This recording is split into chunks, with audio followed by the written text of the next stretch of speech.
அஸ்ஸலாமு அலைக்கும். பசியோடு வர பசங்களுக்கு இந்த மாதிரி செஞ்சு கொடுங்க. பசி போய் குசி ஆயிடுவாங்க. இதுக்கு ஒரு கடாயில் ஆயில் சேர்த்துட்டு ஆயில் சூடானதும் இதில் கட் பண்ணி வச்சுருக்கிற பல்லாரி வெங்காயத்தை சேர்த்துக்கிறேன்.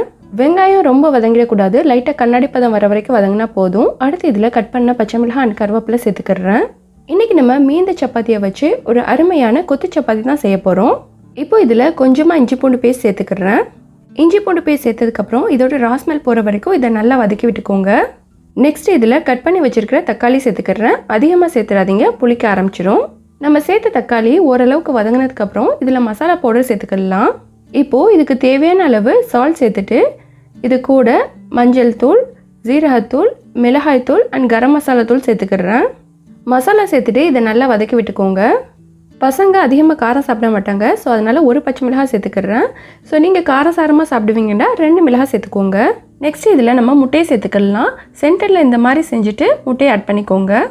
நான் இன்றைக்கி 3 சப்பாத்தி எடுத்திருக்கேன், ஸோ 3 முட்டை சேர்த்துக்கிறேன். பெரிய முட்டையாக இருந்தால் 2 முட்டை சேர்த்துக்கோங்க. சப்பாத்தியும் மீடியம் சைஸ் தான்.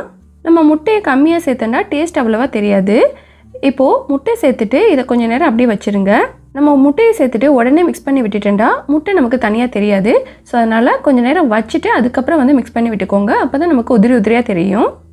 இப்போ இதில் பிச்சு எடுத்து வச்சுருக்கிற சப்பாத்தியை சேர்த்துக்கிறேன்.